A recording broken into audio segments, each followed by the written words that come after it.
오늘 우리에게 주시는 하나님의 말씀을 함께 찾아봅니다. 구약성경 에스겔서 37장 1절에서 5절까지의 말씀을 찾으신 줄 알고 제가 봉독해 드리겠습니다. 여호와께서 권능으로 내게 임재하시고 그의 영으로 나를 데리고 가서 골짜기 가운데 두셨는데 거기 뼈가 가득하더라. 나를 그 뼈 사방으로 지나가게 하시기로 본즉 그 골짜기 지면에 뼈가 심이 많고 아주 말랐더라.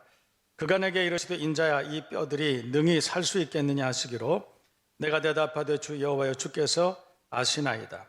또 내게 이르시되 너는 이 모든 뼈에게 대언하여 이르기를 너희 마른 뼈들아 여호와의 말씀을 들을지어다. 주 여호와께서 이 뼈들에게 이같이 말씀하시기를 내가 생기를 너희에게 들어가게 하리니 너희가 살아나리라. 아멘. 오늘은 너희가 살아나리라 라고 하는 제목을 가지고 우리가 함께 은혜를 나누도록 하겠습니다. 여러분 모두가 이 말씀으로 새 힘을 얻으실 수 있기를 주님의 이름으로 축복합니다. 여러분 인생은 하나님 안에 있어야, 하나님의 돌보심 안에 있어야 평안하고 풍족하고 안전합니다. 행복한 것입니다. 하나님 안에 있는 여러분 모두가 되실 수 있기를 축복합니다. 하나님의 돌보심 가운데 살아갈 수 있기를 주님의 이름으로 축원합니다. 우리가 왜 하나님 안에 있어야 되느냐? 우리가 왜 하나님의 돌보심 안에 있어야 되느냐? 너무 당연하죠. 왜냐하면 하나님이 인생을 지으셨기 때문에 그렇습니다. 그러니까 하나님께서 인생을 지으셨기 때문에 지으신 분이 인생을 제일 잘 알고 계시죠. 우리가 인생이 70이여 강건하면 80이라도 이렇게 말하죠. 요즘에 85세, 90세 인생을 사시는 분들이 많이 계십니다. 그러면 80년, 90년을 살면 우리가 인생에 대해서 뭘 많이 알 수 있을까요? 근데 사실은 그런 것 같지는 않습니다. 아무리 오래 살아도 우리는 언제나 초보. 우리는 인생을 그렇게 오래 살았음에도 불구하고 인생의 문제들에 대해서 아무것도 알지 못하고 우리는 그렇게 살아가는 존재들이 아닌가. 그래서 하나님의 돌보심이 필요하죠. 하나님께서 인생을 지으셨기 때문에 제일 잘 알고 계십니다. 우리가 하나님 안에 거해야 되는, 하나님의 돌보심 안에 살아야 되는 두 번째 이유는 하나님이 우리를 지으셨기 때문에 우리를 제일 사랑하시지 않습니까? 우리를 제일 사랑하시는 분은 아마도 하나님이실 거예요. 저는 확신합니다. 뿐만 아니라 우리가 하나님 안에 거해야 되는 이유는 하나님께서 우리를 제일 잘 도우실 수 있기 때문에 하나님의 능력 안에 살아야 안전합니다. 평안합니다. 복된 것입니다. 여러분 모두가 하나님 안에 끝까지 변치 않고 거할 수 있는 믿음의 사람들 되시기를 축복합니다. 하나님 안에 거한다는 것은 하나님을 믿는 믿음 안에 산다는 것과 아마도 같은 의미가 아닐까 그런 생각이 듭니다. 그런데 혹시 살다 보면 우리가 하나님 안에 거해야 됨에도 불구하고 밖으로 나가는 수도 있습니다. 방황할 수도 있습니다. 우리가 하나님 안에 살아야 됨에도 불구하고 우리도 알지 못하는 사이에 하나님의 영역 밖으로, 믿음 밖으로 그렇게 떠나서 사는 때가 있다는 것이죠. 방황입니다. 돌아와야 됩니다. 그럴 때면 빨리 돌아와야 되죠. 여러분 믿음 떠나면, 우리가 하나님의 영역 밖으로 벗어나면, 방황하게 되면 거긴 위험합니다. 평안치 않습니다. 궁핍하고 불행이 도사리고 있습니다. 돌아와야 돼요. 우리가 간혹 나도 모르는 사이에 밖으로 방황하는 일이 있다 할지라도 그것을 깨닫는 순간에 빨리 돌아와야 돼요. 돌아오라, 돌아오라 말씀하시는 하나님의 음성을 듣는 그 순간에 빨리 돌아와야 돼요. 그래서 성경 전체는 어떻게 보면 돌아오라 라고 하시는 하나님의 음성인 줄로 믿습니다. 여러분 구약 성경에 보면 룻기가 있습니다. 룻기. 이 룻기를 읽으면서 참 재미있다, 참 드라마틱하다 그렇게 읽으시는 분도 있겠는데 사실 룻기가 가지고 있는 성경 신학적인 의미가 대단히 다양합니다. 그 중에 하나가 뭐냐면 여러분이 아시는 것처럼 룻이라고 하는 한 여인이 있었는데 그 남편이 엘리멜렉이라고 하는 사람입니다. 멜렉이라고 하는 이름을 가졌다는 것은 그 당시에 이 베들레헴에서 상당한 유력자였다는 그런 뜻입니다. 엘리멜렉이라고 하는 이 엘리멜렉이라고 하는 이 사람이 아들이 있었습니다. 말론과 기리온이라고 하는 그곳에서 참 풍족한 인생을 살았던 거예요. 그런데 어느 날 성경을 보면 이 베들레헴에 유다에 흉년이 들었다 이렇게 말해요. 그러니까 그렇게 부유하게 살던 사람에게 흉년이 든 거예요. 그랬더니 그 흉년을 견디지 못하고 하나님이 다스리시는 믿음 안에서 서로 교제하고 사랑하고 예배하고 하는 그 땅을 떠나서 하나님 없는 땅 모압 땅으로 갔다. 이게 룻기 이야기예요. 1장부터 나오는 이야기입니다. 그러니까 풍족하게 살다가 흉년이 들었다는 그 이유 하나만으로 모압 땅으로 갔다는 것입니다. 어떻게 보면 이 시대를 살아가고 있는 그리스도인의 이야기죠. 우리도 사실은 굉장히 풍요로운 가운데 살고 있습니다. 경제적으로 넉넉하고 정신적 풍요를 누리고 살고 우리가 얼마나 풍족하게 삽니까? 그런데 조그만 어려움이 찾아오면 뭐 대단한 생명을 위협하는 존재 자체를 위협하는 무슨 절대적인 어떤 위험이 아니라 조금 뭐 좀 어려우면 이런 말이에요. 뭐 조금 어려워지면 우리 금방 떠나갑니다. 금방 도망가고. 룻기가 그 얘기입니다. 흉년이 들었는데 이 엘리멜렉이 자기 아내 나오미와 아들 둘 데리고 도망갔다, 떠났다. 하나님의 영역 밖으로 위험한 곳으로 떠났다. 당연히 위험할 수밖에 없죠. 모압 땅으로 갔습니다. 그곳에서 룻기는 1장에 제일 먼저 그것을 문제를 제기하고 있습니다.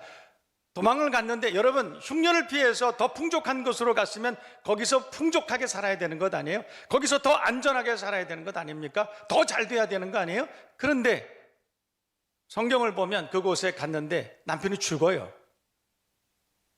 그런데 남편만 죽은 것이 아니라 말론과 기럐 두 아들이 죽습니다. 여러분 그때 당시에 한 여자에게 유대 사회에서 남편이라고 하는 존재는 전부입니다. 그의 삶의 의미입니다.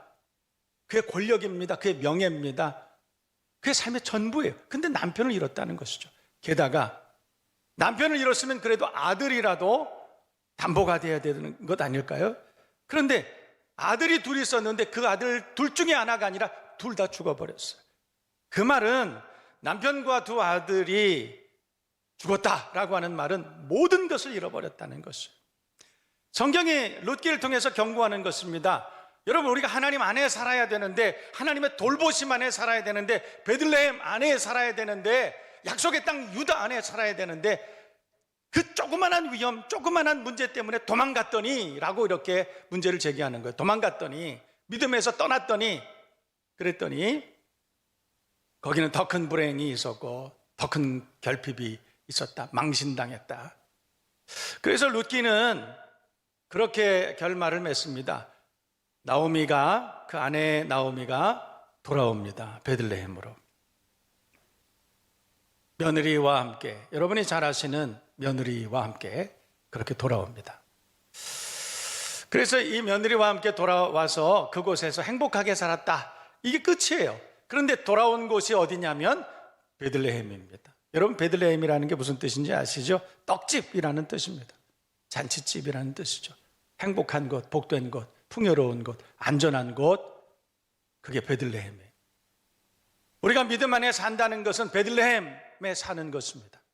풍요로운 곳에 사는 것, 안전한 곳에 사는 거예요. 복된 곳에 사는 것입니다. 예수 안에, 하나님 안에, 하나님의 돌보심 안에 사는 것이 은혜인 줄로 믿습니다. 떠나면 우리가 의도치 않은 어떤 상황 때문에 흉년이 들거나 어떤 상황 때문에 떠날 수도 있다고 저는 생각합니다. 저는 개인적으로 그래 생각해요. 우리가 완벽하게 거룩하게 그렇게 살아갈 수 있다면 얼마나 좋겠습니까? 그러나 사실은 우리의 인생은 연약하기 때문에 우리가 하나님 말씀 지키고 하나님 안에 하나님의 돌보심 안에 철저하게 완벽하게 믿음으로 그렇게 사는 것은 아마도 극소수의 사람에게 가능한 것이 아닐까. 우리가 신앙생활을 하다 보면 우리도 모르는 사이에 범죄하고 우리도 모르는 사이에 말씀을 떠나고 하나님의 돌보심에서 벗어날 수도 있다. 저는 그렇게 생각합니다. 그런데 그것을 깨닫는 순간 하나님의 음성 돌아오라 라고 하는 하나님의 음성을 듣는 순간 돌아와야 되지 않겠습니까? 돌아오면 떡집입니다. 돌아오면 복된 인생이 기다리고 있습니다. 하나님의 돌보심이 있는 줄로 믿습니다. 그래서 성경 모두는 대부분의 성경의 이야기는 돌아오라, 황자처럼 유랑하는 인생이라 할지라도 그곳에서 망신을 당하고 있는 모든 것을 다 잃어버리고 만신창이가 되었다 할지라도 그것을 깨닫는 순간에, 하나님의 음성을 듣는 순간에 돌아오면 되는 것입니다. 7번 넘어진 것이 문제가 아니라 8번째 일어났느냐, 이게 문제죠. 오늘 이 말씀을 듣고 다시 한번 주님 앞으로 힘을 내서 달려올 수 있는 믿음의 사람들, 믿음 안으로 다시 회복될 수 있는 하나님의 자녀들 다 되시기를 주님의 이름으로 축복합니다. 성경의 수많은 간증자들이 다 그런 얘기 하시죠. 떠났더니 거기는 위험한 곳이었다. 떠났더니 거기에는 궁핍이 있었고 고통이 있었다. 거긴 두려움이었다. 그것을 간증한 것이 성경의 수많은 사람들의 간증이에요. 저도 신학교 다닐 때 지금 생각하면 웃지 못할, 어떻게 보면 블랙 코미디 같은 유머 같은 이야기들이 좀 있습니다. 그건 뭐냐면 이 전도사님들이 신학교에 가면 서로 이렇게 시간이 한 달, 2달, 3달 지나면 서로 교제를 하고 인사도 나누고 좀 가까워집니다. 그런데 가까워질 때 꼭 물어봐요. 어떻게 해서 신학교 왔느냐, 이렇게 물어봐요. 어떻게 해서 왔느냐, 이런 물어봐요. 그러면 10이면 8, 9이 뭐라고 말하냐면 떠났더니 너무 힘들더라. 떠났더니 거기 너무 어려웠다. 떠났더니 거기 너무 고통스러웠다. 그래서 돌아왔다는 거예요. 그 돌아왔더니 떡집이었다라고 하는 것이 대부분 신학생들의 간증이었던 것을 제가 기억합니다. 여러분, 하나님의 돌보심을 떠나면 거긴 위험해요. 거긴 고통입니다. 궁핍입니다. 그러나 돌아오면 은혜입니다. 풍성함이고 거기에는 평안이 있는 줄로 믿습니다. 여러분, 성경은 처음부터 그 사실을 경고했어요. 모든 인생들에게 그걸 경고했어요. 떠나면 안 돼라고 분명히 성경은 처음부터 경고했습니다. 여러분이 아시는 것처럼 하나님께서 인생을 지으시고 처음 하신 말씀이 뭐냐면 이 과실을 먹는 날에는 너희가 정령 죽으리라, 이렇게 말씀하는 거예요. 이 과실을 먹으면 이라고 하는 말은 이 과실은 먹지 마라고 한 것이죠. 경계를 한 것입니다. 선을 그어주신 거예요. 이거 넘어가면 안 돼. 이 안에 있어야 돼 라고 말씀하신 것이죠. 이 과실을 먹는 날에는 너희가 정령 죽으리라. 여기 죽음이라고 하는 것은 하나님을 떠난 인생의 고통을 예고한 것 아니겠습니까? 성경은 처음부터 그것을 말씀하셨어요. 그런데 인생은 참 우리가 참 불행한 것을 예측하면 그대로 된다고 하는 그런 재밌는 얘기도 있지 않습니까? 그러면 안 돼라고 말씀하셨지만 어김없이 인생은 하나님을 떠납니다. 하나님의 말씀을 떠납니다. 그 안에 있어야 되는데 결국 인생은 하나님을 떠나죠. 탕자의 여정이 시작됐습니다. 그래서 땀을 흘려야만 소득을 얻을 수 있고 고통을 겪어야만 해산할 수 있는 이런 존재가 되었습니다. 죄악과 두려움과 신음 속에 사는 것이죠. 하나님을 떠난, 하나님 말씀을 떠난, 그 믿음을 떠난 삶은 그렇습니다. 그게 인생이라고 성경은 그렇게 말씀합니다. 그런데 여러분, 우리가 그렇게 우울할 필요가 없습니다. 왜냐하면 그런 죄악의 문제는 해결 가능하기 때문에 그렇습니다. 돌아가야 됩니다. 돌아가야 됩니다. 돌아가면 됩니다. 간단하죠. 하나님을 떠난 인생들은 하나님께 돌아가면 되는 것입니다. 어떤 죄악을 범했다 할지라도 7번 아니라 77번을 죄악을 범했다 할지라도 8번째 다시 일어나서 하나님 앞에 회개하고 돌아오면 되는 것입니다. 십자가 예수 보혈을 의지하고 그 은혜를 의지하고 그 공로를 의지하고 주님 앞에 돌아오면 되는 것입니다. 78번째 주님 앞에 돌아오면 되는 것입니다. 우리나라 사람들에게는 삼포등자라고 하는 이름으로 많이 알려진 분이 계십니다. 그분이 책 한 권을 에세이를 하나 쓰셨는데 사랑한다는 것과 믿는다는 것이라고 이렇게 번역이 됐습니다. 그런데 그 책 가운데에서 이 미우라 야꼬가 그런 이야기를 합니다. 세상을 살아가면서 진짜 무섭고 두려운 게 뭐냐? 진짜 무섭고 두려운 게 뭐냐? 그게 습관이 되는 것, 이렇게 얘기하고 있습니다. 여러분이 아시는 것처럼 그분은 참 많이 병약했던 것 같습니다. 그래서 10수년 동안 입원을 해서 살고 있었는데 그분이 13년 동안 입원을 한 그 이야기를 에세이로 쓰셨어요. 그 무슨 얘기냐면 처음에 병원에 입원을 했을 때 사람들이 많이 자기를 위로하더라는 거예요. 처음에 찾아오시는 분들이 막 위로해서 얼마나 힘드냐, 얼마나 아프냐, 얼마나 고통스럽냐 그러면서 위로해주고 또 격려해주고 그러더라는 거예요. 처음에는 그것이 너무나 감사했대요. 자기를 찾아와서 격려해 주시는 그분들이 너무너무 고마웠대요. 그런데 자기도 모르는 사이에 시간이 지나는 1년이 지나고 2년이 지나고 시간이 지나면서 가만히 보니까 그때부터 자기의 관심이 달라졌다는 거예요. 처음에는 찾아오는 그분들이 그냥 찾아오는 것만 해도 감사하고 찾아와서 격려의 말 한마디 해주는 것만 해도 감사하고 그랬는데 어느덧 자기가 뭘 바라보고 있냐면 찾아오는 사람의 손을 보고 있더라는 거예요. 그 사람이 뭘 들고 오나 거기에 관심을 가지게 되었다는 거예요. 그래서 어떨 때에는 아무것도 안 가져오는 분이 계시다는 거예요. 그럴 때는 이 사람이 예의도 없네. 어떨 때에는 책 한 권을 가지고 와서 이 책을 무료할 때 한번 읽어보시라. 그렇게 책을 가지고 오시는 분도 있대요. 맨 처음에는 그분이 방문해 준 것만 해도 너무 감사했는데 어느 날 자기도 모르는 사이에 나는 관심도 없는 책을 이 사람이 갖다가 읽으라고 하네. 이 사람이 나를 무시하는 건가? 점점 피폐해지는 자기 자신을 발견했다는 것입니다. 습관이 된 것이죠. 제일 무서운 것이 그것이 아닐까. 우리도 살다 보면 영적인 침체, 영적인 사막을 경험할 때가 있습니다. 처음 사랑, 처음 믿음 다 잃어버리고 어느 날 우리가 하나님 안에 있다고 생각을 했는데 나는 여전히 하나님의 돌보심 안에, 믿음 안에 살고 있다고 생각을 했는데 알고 보니까 아닌 거예요. 떠난 지 너무 오래된 것입니다. 멀리 떠난 다음에 깨달았어요. 내가 하나님으로부터 얼마나 많이 떠나왔는지, 내가 얼마나 많이 멀어졌는지 비로소 발견할 때가 있다는 것입니다. 다 잃어버린 후죠. 다 잃어버렸습니다. 탕자처럼 다 잃어버린 다음에 인생들은 자신의 실존을 깨닫습니다. 그런데 여러분, 늦지 않아요. 아무리 절망적인 상황이라 할지라도, 아무리 어려운 상황에 놓여 있다 할지라도 여러분, 우리가 그것을 깨닫는 그 순간에 아버지께로 돌아올 수만 있다면 여러분, 아직 늦은 것이 아닙니다. 이 상태로는 이 땅의 모든 교회들이 다시 소성할 수 없다는 것을 하나님 아시잖아요. 이렇게 무기력해진 교회가 다시 소망이 없다는 것을 하나님 아시잖아요. 에스겔 선지자는 그때 그렇게 대답했다는 것이에요. 그때 하나님 말씀하신 것은 아니야. 다시 살아나리라. 저는 이 말씀이 오늘날 우리에게 주시는 하나님의 놀라우신 은혜의 말씀이라고 저는 그렇게 생각합니다.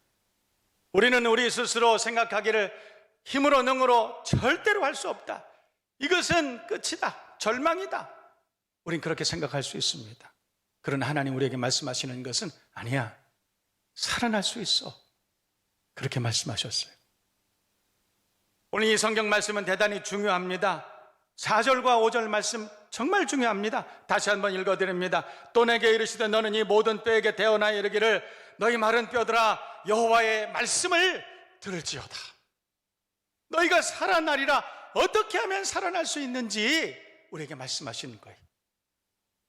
첫 번째는 여호와의 말씀을 들을지어다.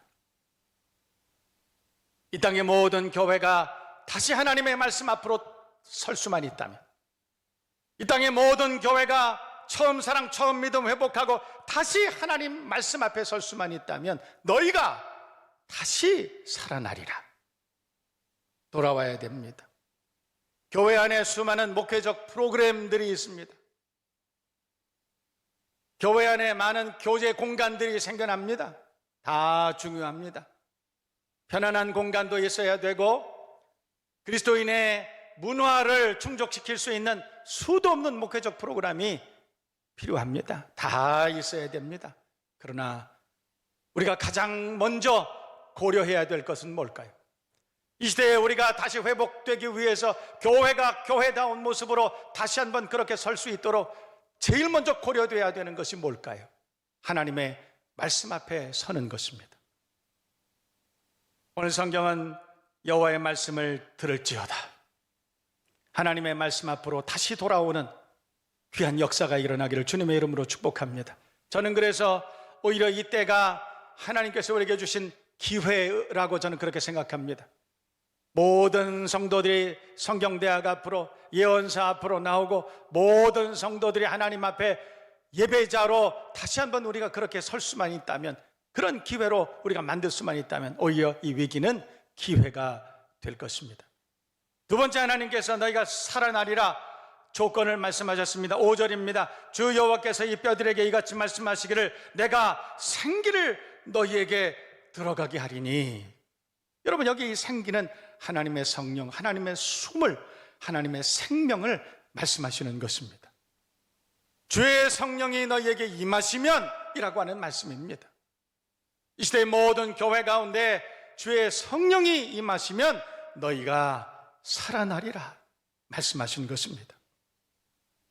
오래전에 무슬림 땅에 복음을 전하러 간 적이 있습니다. 정말 어려운 섬 지역이었습니다. 많은 사람들이 살고 있었지만 파푸아 뉴기니 근처에 있는 아주 오진 섬이었습니다. 어린아이에서부터 노인들까지 너무나 많은 사람들이 있었습니다. 그곳에서 밤에 집회합니다. 너무 가난하고 열악한 곳이었기 때문에 전기선 220V 선 하나 들어온 초등학교에서 집회를 인도한 적이 있습니다. 운동장에 저녁 때 사람들이 모였습니다. 더운 나라기 때문에 밤에 집회할 수밖에 없어요. 수도 없는 사람들이 몰려왔습니다. 얼굴은 까무잡잡한데 눈만 반짝반짝한 그런 사람들이 셀 수도 없이 많이 몰려왔습니다. 복음을 전했습니다. 1시간, 2시간 복음을 전하고 이제 기도 시간이 됐는데, 그래도 먼 나라 알지 못하는 한국에서, 그래서 주의 종이 목사님이 오셨다. 그래서 그 축복의 기도를 받기 위해서 얼마나 많은 사람들이 안수받기 위해서 앞으로 나왔는지 셀 수도 없는 사람이 나왔어요. 근데 너무 놀랐습니다. 너무 놀랐어요. 왜 놀랐냐면, 저는 소경이 이 땅에 그렇게 많은지 몰랐어요. 안진뱅이가 그렇게 많은 줄 몰랐어요. 그 많은 사람들이 안진뱅이, 소경, 눈먼 자, 병든 자, 들것에 들고 부축을 해서 수도 없는 사람들이 나오는 거예요. 그때 그분들을 보고 많이 울었습니다. 정말 울면서 안수했습니다. 주님, 이분들을 불쌍히 여겨주옵소서. 종을 통해서 하나님의 성령의 능력을 보게 하여 주옵소서. 이분들에게 차근차근히 예수는 그리스도시고 하나님의 아들이심을 차근차근히 가르쳐주고 성경 공부할 시간이 없어. 방법은 성령님이 임하셔야 됩니다. 성령께서 임하셔서, 그래서 이분들이 살아계신 하나님을 경험하게 하여 주옵소서. 모든 질병을 고쳐주시고 죽을 병 가운데 고쳐주시고 생명의 역사를, 예수만이 그리스도시요 예수만이 하나님의 아들이신 것을 이분들이 보게 하여 주옵소서. 울면서 그 오랜 시간을 그분들을 부둥켜 안고 기도했던 그때가 저는 기억납니다. 여러분, 이 시대를 구원할 수 있는 방법은 성령 충만입니다. 이 시대가 다시 한번 살아날 수 있는 방법은 오직 말씀과 성령인 것입니다. 모든 교회가 하나님의 말씀 앞으로 돌아와야 됩니다. 모든 교회가 성령 하나님의 은혜를 사모하고 기도의 자리로 나와야 되는 것입니다. 거기에 구원의 역사가 있습니다. 그리하면 너희가 살아나리라. 이 말씀이 그대로 다 임하시는 복된 심령교회 다 되시기를 주님의 이름으로 축원합니다.